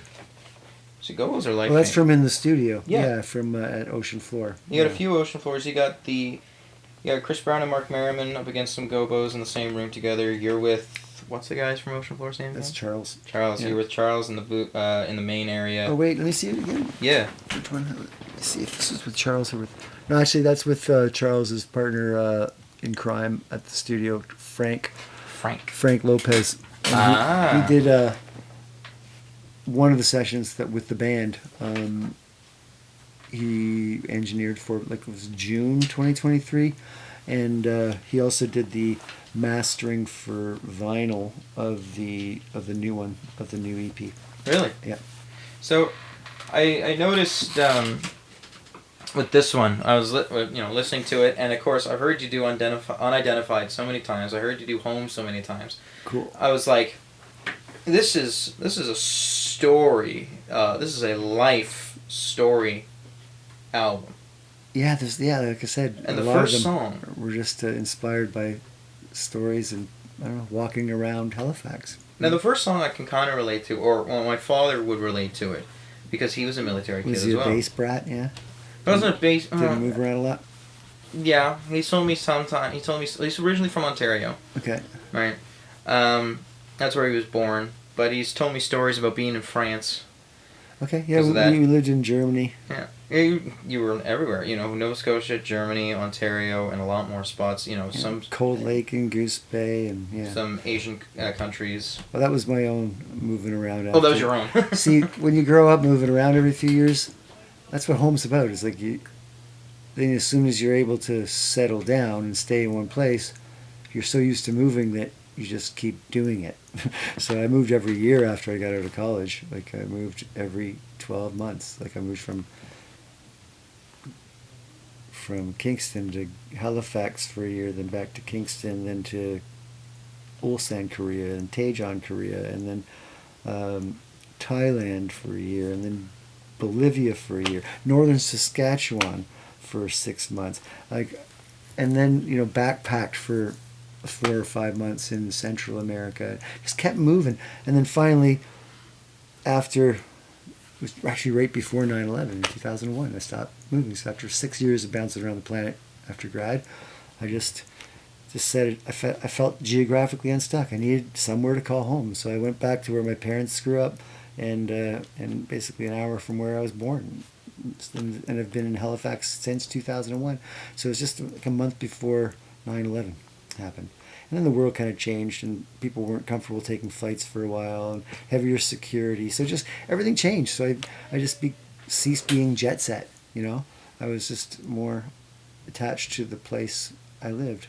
So you originally from here, or? I was born in Truro until I was 6 months old, and then we lived in Truro, and then went to Germany and just kept moving after that. Oh, geez. Okay. Yeah. Huh. So you're a blue noser. Yeah, exactly. Yeah, I'm a Okay. blue noser from Nova Scotia. My parents grew up in Halifax. My mother lived in apartments on Hollis Street, and my dad was North Ender from was it Russell Street behind the Olin's Brewery. Oh, wow. Yeah. Very staple parts of Halifax. Mm-hmm. Yeah. Since I'm not as seasoned as you are, getting to meet, a bunch of people and just going out to different spots, learning new spots, playing newer spots, playing staple spots as well. I don't know, for some, you get a little bit of, sensory overload a little bit. Well, you have to be, yeah. I don't know. I definitely think I'm somewhere on the autism spectrum, and I find it really difficult meeting too many people and having to remember so many names, and being able to follow body language and so many things, like being in busy concert halls, and also being able to have a conversation when the music is playing and it's loud. I just have a hard time listening to two things at once, and more places in our society is just like noise pollution. Instead of being quiet, like cafes where you used to be able to read or write, now there's music playing so loud it's hard to even think, hard to have a conversation with someone across the table. Yeah, I just find it hard to do that. So being at shows has always been stressful in that way. So I used to go to shows by myself, and I would wait till the music was started before I'd arrive, and just walk in so I could focus on the stage and the person who was playing, and I didn't feel awkward like I needed to talk to someone over the house speakers, playing music, because it was rude. Like I was at a show there to listen to music, so I could just listen to music, and I find it was very liberating. Made me able to go out more and be in public more, because I had a reason to be there, just by liking music, right? So I don't know. I found it very. It had the opposite effect when I just reversed my perspective on it, and just manipulated it to the degree where I don't show up before the band, so I don't have to do all that small talk socializing. I just show up when the music started, I mean, at busy places, like the Marquee or whatever. I wouldn't go early. I would go after the music starts. For me, it's more of a sense of good parking. I like to get there early. Well, yeah, that makes sense if you're driving, for sure. But then I walk everywhere. I do talk. What I always say, because Jacob is the exact same way. He'll arrive like 5 minutes before, and I'm like, dude. Well, if you're playing, it's different. Yeah. Because you have to set up, and you got to get. I definitely like to be in a room for 2 or 3 hours, or at least 2 hours, before I have to perform in that room for my own set. If it's an open mic, it's different, Mm-hmm. Just walk in. If they need me to play right away, I'll play. But as long as I've had, a sip of a drink or something to calm down and adjust to the new space. But yeah, if I'm doing a show and I want it to sound a certain way, I need to adjust to the room and be comfortable in the space like it's my own pretend I'm as comfortable as if it was my own bedroom or my bedroom studio or my living room, and I'm having people over. I'm the comfortable person because it's my place, right? That kind of comfort level. I need to be able to be welcoming my audience into my room so I can be honest and intimate in the delivery, right? I don't want to be putting on a show the way I used to. I used to put on theatrical voices and characters, and I moved away from that. I don't think I need to hide behind that anymore. Pretty happy with the new albums and the one before. Everything I've done since, even Tourist Curious that came out in 2015 was all recorded on a Zoom H1 handy recorder, or Zoom H2 actually. But it was like a concept album in that degree. That way I could do field recordings and get things on site and get the sound of birds or gulls down by the shore, and I don't know, trains and rainstorms and things like that as backing tracks. The way I used to do it on a 4-track back in the day. That's how I started recording. Oh, you were 4-track type person. Yeah, 88. High school, renting 4-tracks, and then in college I bought my own Fostex and had that in my dorm room, and I did all sorts of 4-track recordings. So I even recorded my punk band, Sausage, my first band. We called ourselves Sausage because it was meaty and raw. But then Les Claypool had a band called Sausage. The guy from Primus, he had a side project called Sausage, so we changed our name to the Poplar Mechanics. I think they were originally called... No, they were called Sausage first when it was Les and... Oh, goodness. It wasn't even Lure Lalonde at that point. I think it was Todd Huth. Wow, so and they had a drum machine. They had no one crazy enough to play the songs. And then they first had Jay Lane. Well, the drummer for... and then they got Tim Alexander. For Primus was a pretty amazing drummer, I have to say. Both drummers. Well, actually, there was 3 drummers. The drummer at that time. Yeah. So first one was Jay Lane. Then they got Tim Alexander, and he was on everything. Was he on Sailing the Seas of Cheese? Yep. That was my favorite. Jerry was a race car driver. Oh, yeah. Where he was Frizzle Fry, Sailing the Seas of Cheese, their quick 5-track EP with their Have a Cigar cover. Oh, yeah. With the Pink Floyd song? Yeah. They did a cover of Do Have a I Cigar. have that? I don't think I have that. It's a called 5-song EP? It's called Miscellaneous EP. Okay, and that was before the... It was right after Sailing the Seas of Pork Cheese. Soda came out? Right before Pork Soda, 1 year, yeah. Huh. Yeah. I'm going to have to look for that. Then, look at you. How old are you? 20? And you're I'm giving me recommendations on music from the 90s? Man, that's great. Thank you. Pork Soda, then Tales from the Punch Bowl. Then you had the Brown album. Yes, fantastic. And then I believe it was that point I think Tim Alexander left at the Brown album, and I think they got Brian. His nickname, stage name was called Brain because he was crazy fast. Oh, that was dyslexic. No, just they called him Brain because he was crazy fast. Okay. And he was on that, and he was on Rhinoplasty, which was like a bunch of saucy redos of old songs and a bunch of live. And then a cover of Amos Moses by, I think, Jerry Reed or Jerry Lee Lewis. Man, yeah, so you know the Primus. Oh, I'm a big Primus fan. I can play 100 Primus songs. Wow, wild. Then he came back for another 5-track EP. They got Tim Alexander back for Animals Should Not Try to Act Like Humans. Now, if you want to, everyone thinks Primus is weird. Go listen to Animals Should Not Try to Act Like People. Yeah. It is straight weird. That's all it is. Yeah. Well, I mean, I like some good weird bands. Like Ween has always been a favorite band of mine. They're pretty weird. I've seen them live, and they're very weird. You want to know who's weird live? July Talk. I haven't heard them live. I don't even know much of their music, but I mean, I've heard of them. They've been around for about 10 years now. Yeah, okay. This year would be the 10th year. Wild. Time flies. And they're from Ontario, and okay. I think they've been here like CanCon. Canadian content. Yes. Yeah. I think I've only known of them here 4 times, and I saw them 2 of the 4 times. Okay. One time I think was at the Marquee. I was a minor. I couldn't go. One time was literally. Oh no! They started in 2013, so they've been around for 11 years.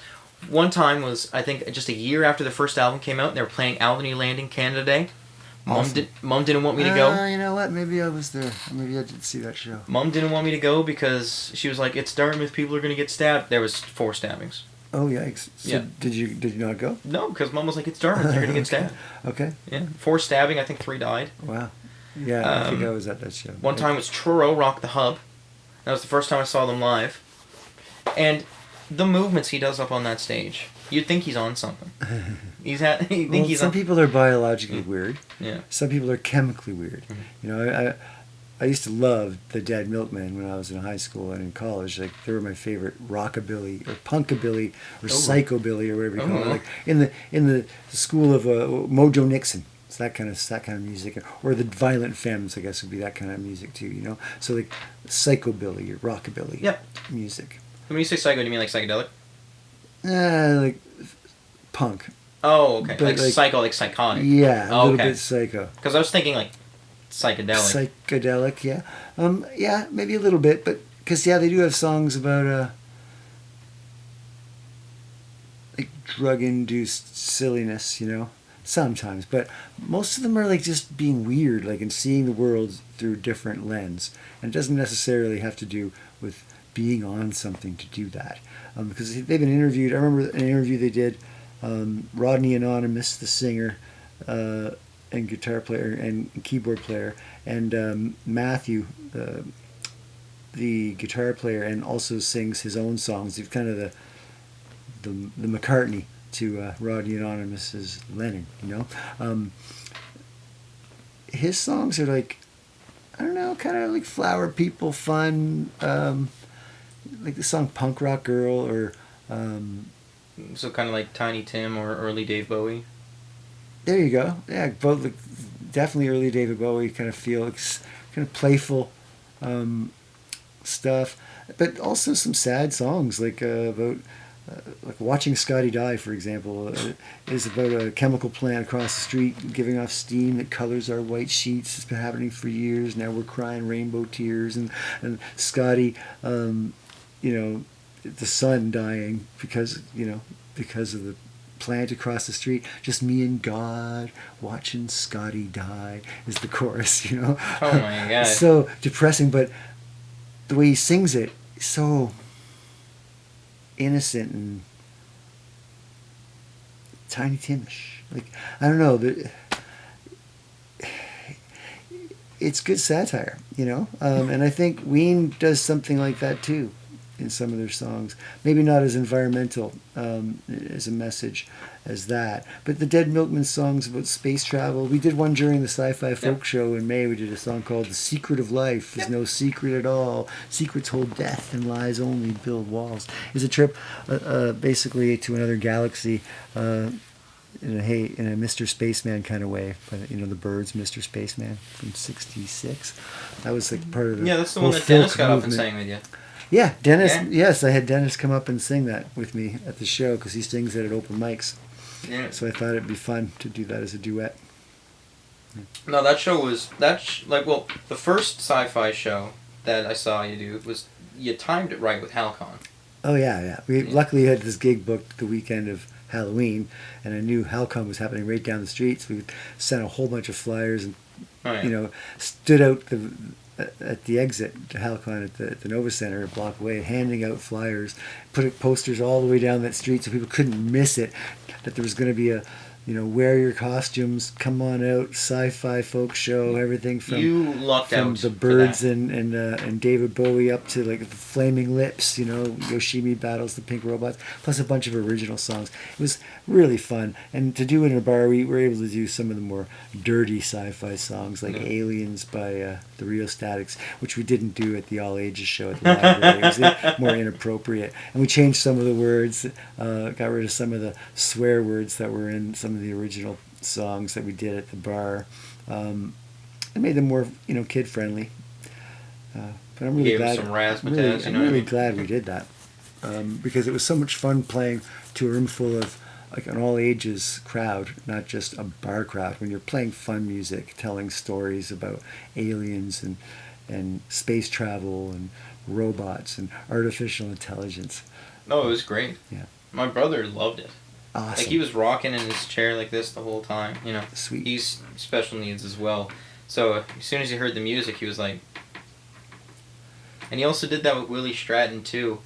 And watching Willie Stratton and you pull off a feat like that, you know, filling the Paul O'Regan Hall, that's why I wanted to get my band in there. And I sadly got nothing back from them. Well, like I think it was just lucked out that they were looking for. I got them early, like 6 months before. I looked at the calendar. I realized that May the 4th, Star Wars Day, was going to be on a Saturday that year. Like right after we did it, like in Halloween of 2022, then 2023. No, Halloween of 2023. Then in 2024, 6 months later, or whatever, 7 months later, the next sci-fi related holiday or costume related holiday that I could think of that's on the calendar, something that everyone knows about, Star Wars Day would be perfect. Just happened to be, May the 4th be with you was on a Saturday. So I talked to the library and asked if they were going to be doing any kind of activity that day, and they said, we do a sci-fi mini-con on Star Wars Day every year. Or the closest weekend to it. And since it's actually Saturday, it'd be great to have some live music in Paul O'Regan Hall. How little can you do it for? Because we don't have a huge budget, but we'd love to make it worth your while. So we negotiated a fair rate so I could get everyone in the band out, and even managed to give something to our guest, the MC, Leona Berkey emceed it, and her friend and my friend Mike Chandler played piano with her on the nice extended version of Klaatu and the Carpenters version song. Was it "Calling Occupants of Interplanetary Craft"? Is the name of the song? Yep. Yeah, classic from 1974 or something like that. And I'd never heard that done. And it's on a grand piano. They have a grand piano at Paul O'Regan Hall, yep. And 3 screens that come down from the ceiling, so you can put the lyrics for every song up, so people could sing along. And that is something. And we also, I had a friend do something for the 3rd screen in the middle to have a reel of old sci-fi movies. And because this was at a library and it was a public event, they couldn't do anything that's copyrighted. So I had him put together, a friend of mine, Joel Landis, Bazooka Joel, who does video essays on YouTube. Check out his video essay about the music of King of the Hill, the cartoon. Great video essay. Highly recommend. Anyway, Bazooka Joel, he also has a great band. A punk band, local Halifax band. They played last Friday. I saw them do the opening act. They played with the Sorries for the Sorries 20th anniversary show at Gus's Pub. But yeah, so I keep on getting off track of what my train of thought. But Visualizer. Yeah, he did all the reel for us for an hour-long video that it played twice because it was a 2-hour show, so we just ran it twice. But it's all old sci-fi movies that too old to be copyrighted, 50 years or plus, so Plan 9 from Outer Space and movies like that, and before, old black and white, where the spaceships are just toilet paper rolls and really old school. But it was kind of fun. It was kind of fun doing that and watching that and having that in the background, and robots that are clearly just people with painted faces. No, it was great. Silver. It added a level of creativity onto the show. Yeah. But there was one thing that we're missing about that show that I found hilarious. That you pulled this stunt, Star Wars Day. Yeah. And you all dressed like you're on the Enterprise. Yeah, we just wanted to make it sci-fi, so we wanted to give people the what do you call it, the permission to wear anything sci-fi. Dress up as anything that you consider sci-fi. Terminator, whatever. It doesn't have to be Star Wars on Star Wars Day. It's a sci-fi folk show, not a Star Wars folk show. So we had to give people permission by dressing in something that wasn't Star Wars. I remember that you say that, you're like, we're going to troll a lot of people. It's Star Wars Day, but we're going to dress like we're in Star Trek. And I was like, oh. See how many people get mad at that. Sweeten the pot, make it more interesting. Yeah, stir it. To get people out to a show, man, boy, did I ever realize after the fact that that's the way to do it. You've got to be committed. You say, this is going to be a great show. You have to believe it yourself. And I'm rarely that excited about my own music So being able to do a show of covers and originals all on a theme that was fun because it was May the 4th be with you, and or it was Halloween weekend right next to the convention, the sci-fi convention, HalCon. Um, it just makes it's a reason for people to go out and participate in it, even if they don't like the material. Like it, so you're giving something for everybody to be part of this event, right? Um, and I can get behind something like that a lot easier than I can get behind promoting my own original music nights. So it's harder to promote, and that's why I guess I don't have original music events in like 200 seat venues. I don't have the faith in my own songs to be able to draw that crowd, that all ages different crowd that might not even listen to music typically, but they love sci-fi, so they'll come up for that, you know, or they want to see the real, or be in a room where you can do a sing-along. People, you know, when people go to those choir shows, man, or the big sing, they fill the bars with those, or the halls with those shows, because people want to sing along. People want to sing. It feels good to sing. So put up the words and give them something to sing with. Or at the bar, we just gave them like a handout with the lyrics in the program. You ever plan on doing one of those again? Yeah, I'll do it again. I'll do it again for sure. I like to mix it up and add a few different songs, you know. Because it's great, you know, seeing. Well, you do have a level of creativity and enthusiasm on the stage as well, right? You're there. I like to be in the song. Yeah, I like to be able. That's why I have to be there before the show to be comfortable with the venue, and so it doesn't interrupt with me staying in the moment in the song. Like a lot of people nowadays, it's such a divide. It's either you got no stage presence, but you got a lot of skill, or you got no skill and you got a lot of stage presence. Right. And in the middle, you got the medium. You got like medium skill, medium stage presence. Yeah, that's me. And then there's deviations that are still like a lot of skill and lower stage presence, or you got okay stage presence and less than skill. Yeah, that's me. Okay, stage presence and less skill. But you got the stage presence and you got the tightness, though. That's the thing. Well, that's when it's the advantage of playing with the same rhythm section for 15 years. You start to read your mind a little bit, and it's easy to get into the grooves faster. But it's still good. You know, you've put in the effort. You know, when you come off the stage and you know you're wiping the sweat off the forehead. You know you did something good there. That's what I say. It's not like there's a lot of attributes, and a lot of people always think it's like if the bar staff likes you or if the audience likes you. But you also need to notice, how much sweat am I wiping off my forehead? That's right. Did I give it everything I had? Yeah, exactly. Like it's like obviously like there's still AC in this room, but I'm still wiping sweat off my forehead, so I know I gave it my all. You're under lights too. In a lot of stages, they have like hot lights facing you, so it doesn't take long to start sweating. You don't have to work too hard. And another thing that I like to do for live performances is build relation with the audience. You know, you can talk to the crowd as well, but you know when you take your breaks, go around and see how people are feeling. Yeah.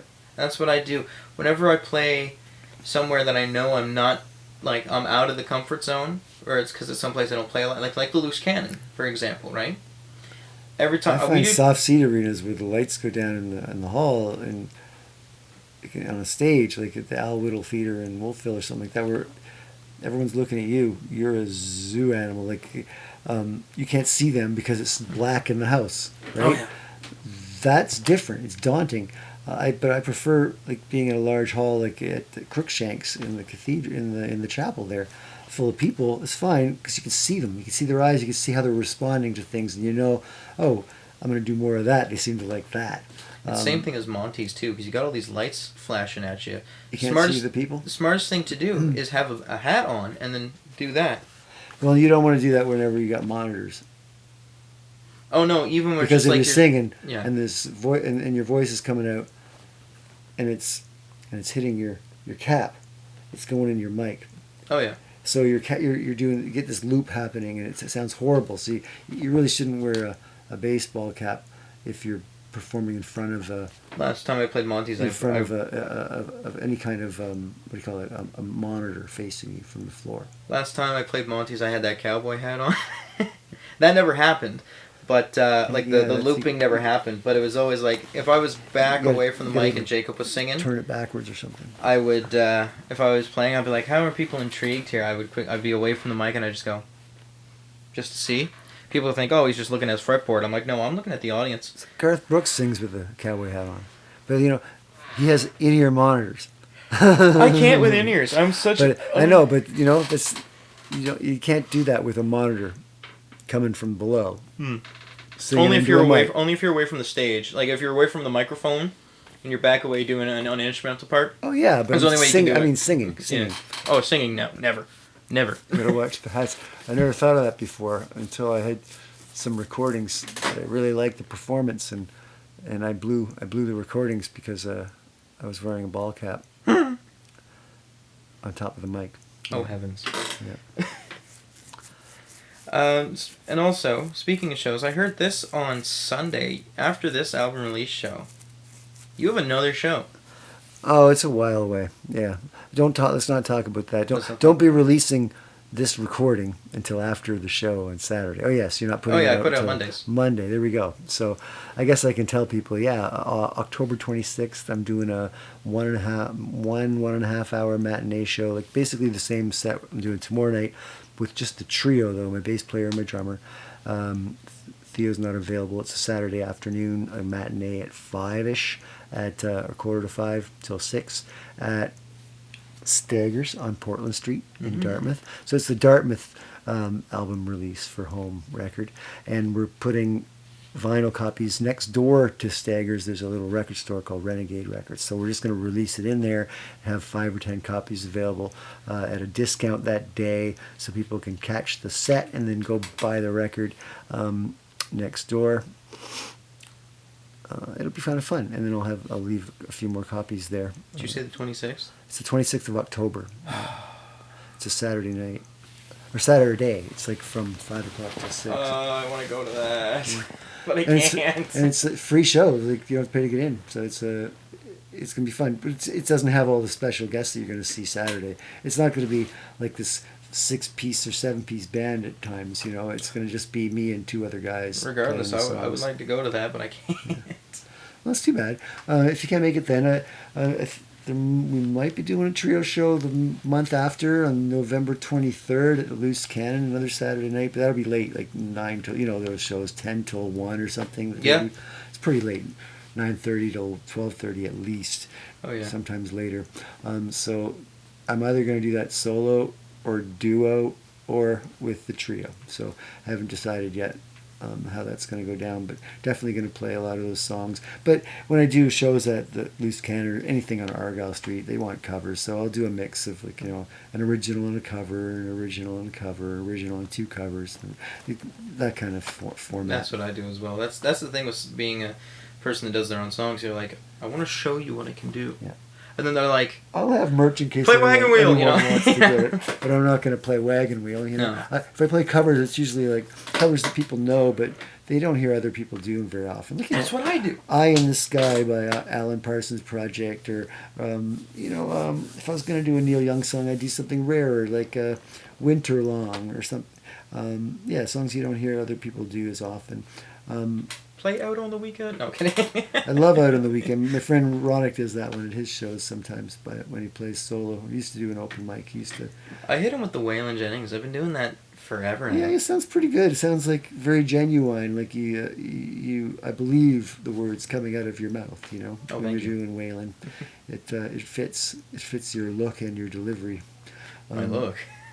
Well, just a big guy in a cowboy hat. Oh yeah, fair enough. I believe it. It sounds genuine, authentic. No, I started listening. Like the only song I knew about Waylon was "Mamas Don't Let Your Babies Grow Up to Be Cowboys." Oh, I ever heard what's his name do that? Cecil McDougall over at Staggers and the old mic. Man, can you hear? Yeah. He kills that song. He just nails it. And then at the end he goes, "Mamas don't let your cowboys grow up to be babies." And I love that. I saw Cecil live at Freeman's Fairview. Oh, 3-hour nice. set, great. Wow. Yeah, Great. he puts on a good show. I've seen him do the Wednesday night free shows there. I'm upset that I missed his induction to the Country Hall of Fame. last week. Was that on like on TCN or something? Like No idea. What was it broadcast on? Just Eastlink Cablevision or like what is it in Truro that they It was in filmed that? Truro, yeah. I don't know where you can I had 2 watch gigs. that. He has photos on his socials. He said that he was up till 4 in the morning. Well, yeah. It's a high. They take you right to the top, and it takes a while to come down when you're doing. I was surprised he was Those even big at shows. Staggers that next day. I know. Well, he left early. He was. You Yeah, could tell he- he was tired. He was. Yeah, I falling was like, asleep. here's a song for Cecil. Is Cecil still here? They go, no, he's No, gone. He I'm was like, falling "Oh." asleep. He had to leave. But no, he's also a busy working guy too, and he's met Waylon Willie and all that. Yeah, well, he writes for Nashville. Yeah. He said he wanted to do I don't know if I should say it or not until I have him on this podcast, but he was talking about last time I saw him play, which was back in July, August. I don't remember which day. All I know is after that we went to Resolute's, Jordan and I.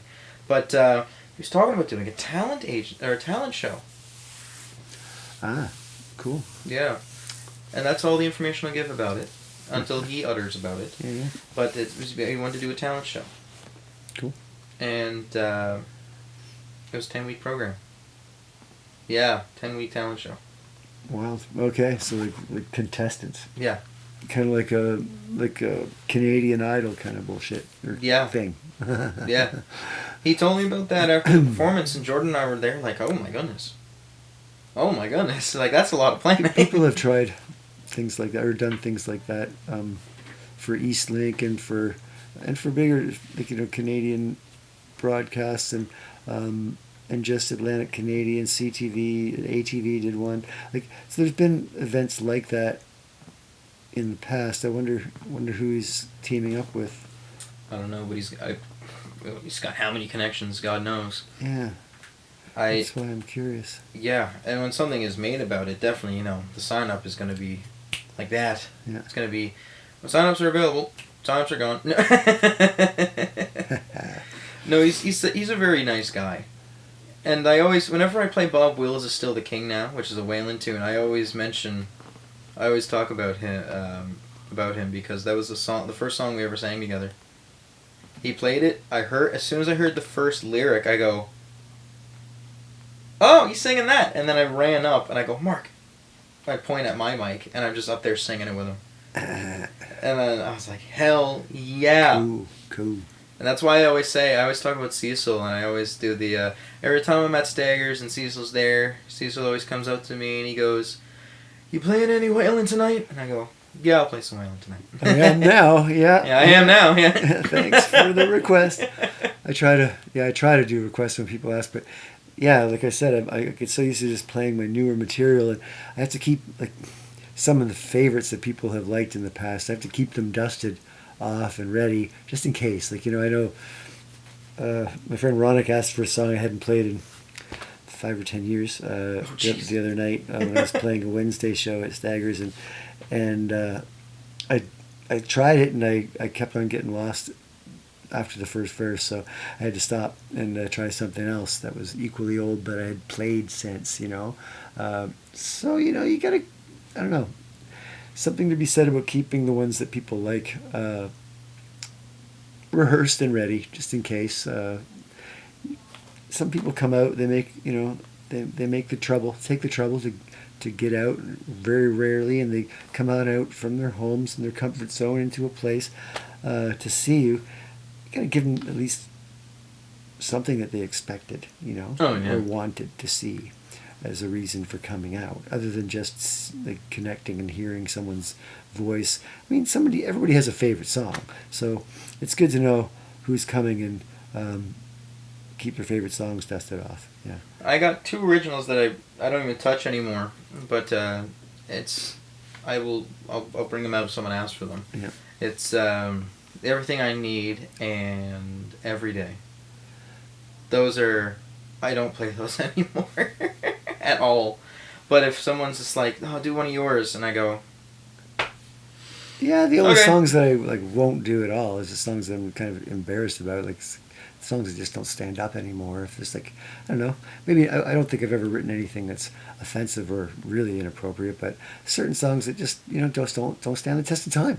Certain expressions that aren't used in public anymore. We just, leave those songs out. I'll never do those again. But songs that there's nothing wrong with, and if someone genuinely really likes it, I have no problem. I do Money for Nothing. And learning it. Yeah. Money for Nothing is a fun one to play. And of course, I got to change the lyric on that because we can't say that F slur anymore. Yeah, exactly. Yeah. That's the kind of thing that either you change the song, which I don't know, artistic license. I say if you have a guitar player that can play that Mark Knopfler riff really, really well, and it's just it'd be a shame not to do it if you know it. I mean, yeah, I get it. People want to dance. Last Resolutes. I think you were already gone by then. But we ended the night with that. Oh, cool, fun. And I like ending the night with "That's All" by Genesis because it's like that's all. Oh, just as I thought it was going on. Yeah, right? yeah. Mm-hmm. So two songs that you don't hear all the time, but everyone knows them, right? Oh, I hear it all the time on Q104. Well, you don't hear them covered though. Oh no, because a song like that you have to like pay homage to certain things. Like the main hook is on the keyboard. So if you have a keyboard, yeah, you gotta have a keyboard for that. I do it on guitar, but it works. Money for Nothing was good because we had Jordan was actually playing the acoustic guitar. I just told him, here is what the key, like the strings are playing. These are the chords the strings are playing. So just play that. And he goes, okay. Struan was there on the cajon. So okay, that was a while great. ago then. No, this was last week. Really, Struan showed up and played? Yeah, Struan was there last week and the week before that. Oh wait, last week I was away because I was in Toronto. Was it? Was that last week?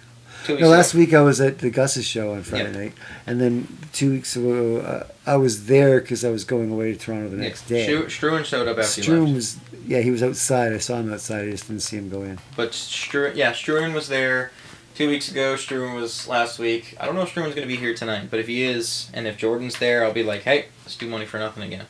That was great.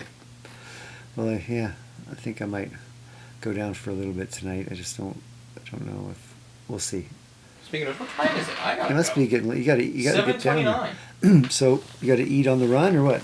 I'm gonna eat on the run and then pack all my stuff up and get over. Oh, so you're eating here and then Yeah. pack your stuff. Okay, get some food into your belly, buddy. We gotta wrap this up. Yeah, now. yeah. Yes. The only thing that I think we missed talking about is, I did talk about inspiration and having to, inspiration visits everybody, but they just have to find you working or they're not going to waste time visiting you, right? It's kind of like I had a song on my first record called "The Angel of Cosmic Perspective Has Descended Upon Me Again," so it's picking you up and just giving you that perspective shot. And it gives you the inspiration of the idea. It's the same as sitting at the end of Point Pleasant Park and getting some perspective on the world. Looking over at the curvature of the horizon, but the best book I've ever read about the songwriting process and music is called The Music Lesson by Victor Wooten. He's the bass player for Bella Fleck and the Flecktones. I don't know if you... Actually, I know Victor the Wooten. Wooten family, they came to New Brunswick this summer, I think, for the Harvest Fest or something, aren't they? Did playing? they? Yeah. Holy shit. From Freddie Beach, from Fredericton. So he wrote the song about music, a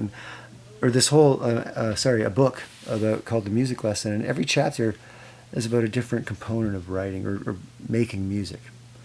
And there's only one chapter on the notes, and there's a lot of chapters. So there's so much more to music than the notes or the words. Like it's the groove. There's a whole chapter called The Groove.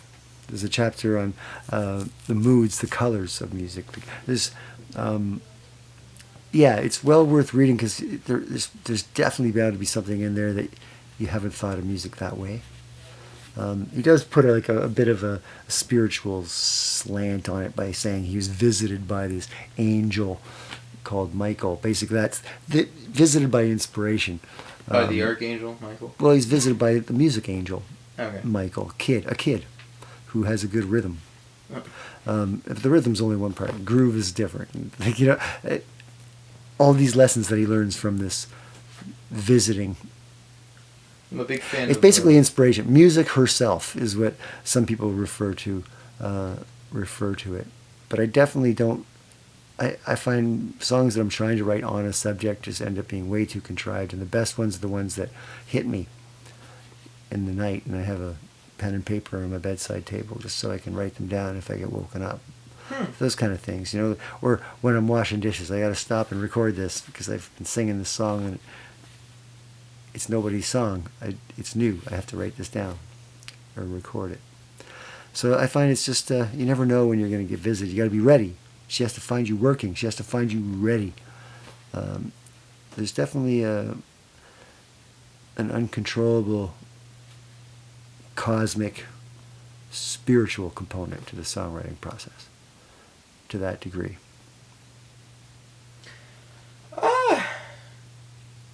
I say that as I want to argue that, but no, I don't want to argue that. The best songs, they start there, or they have a hook that comes from there. I mean, yes, you can tailor something around it to give it the respect it deserves, so people will hear this bit of inspiration. Sometimes it's all just one line that is the inspired part, and everything else in the song points to the one line. Chorus, right, is something that you want everyone to sing and pay attention to the line. Repeat it. Everything else supports it. It's like an essay to convince you to listen to this chorus, right? That's what the verses are for. Listen how cool my chorus is. Here we go. There. Yeah, well, here, let me give you an excuse to listen to the chorus. I'll give you an anecdote that'll make you relate to the message in the chorus. That's a good way to think about it. Youth is wasted on the young. Is a chorus from one of my songs, right, on the Blue album. So I give an example in each verse of where that expression came from. And the hold on a second. So youth is wasted on the young? Yeah. That was the inspiration, or? Well, it's just it's a figure of speech that I've heard a million times, but then, a bartender said it to me, as some young kids were walking by or doing something silly, like jumping up on their table and hollering along with the band, and the table almost falling over and spilling their drinks, and then he looks over, or she looks over to me and says, "Boy, Bill, youth is wasted on the young, huh?" Holy shit! Okay. A quote from, I think was it George Bernard Shaw that said that? Yeah, I think that was him that wrote that. That's a way of a way of thinking. Well, if I only had the energy I had then, now I would use it for much better things, basically, is what she was saying, right? And it's not a new expression, but I said, youth is wasted on the young. It sure is, but it sounds like it could be like a maritime folk song, like a Stan Rogers song, or a... Has anybody used that in a song? So I looked it up. I Googled it, quote unquote, youth is wasted on the young. Couldn't find a song where that was lyrics from. So I just said, that's got to be a song. And I used the example of sitting in a bar, people getting up on the table, and the bartender turned to me and said, "Hey, youth, my friend, is wasted on the young." Wasted. And then you get people singing along and saying "wasted," with a beer in their hand. So much fun at the bar. It's a rousy number. It's great for 12 o'clock at night, kind of in a pub. Everybody raise their bar and say after me, "Wasted, wasted." You gotta hit them with that at the Loose Cannon.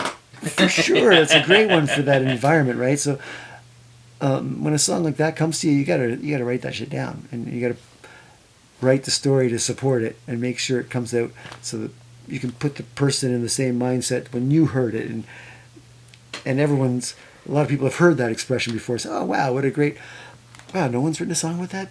That's great. One of these aphorisms, like, I don't know. Some people pick really obvious ones like, keep right except to pass, okay. I've seen it on the highway as a side. I don't know. I don't need to write a song about it, But youth is wasted on the young. That seemed like something that was worth writing a song about. I like it. It's a philosophy. And you give it your friggin' all when you play that song. I had to jog my memory for a second because you got so many songs, and I remember you doing that song, and I was like, he's giving her. He's yelling.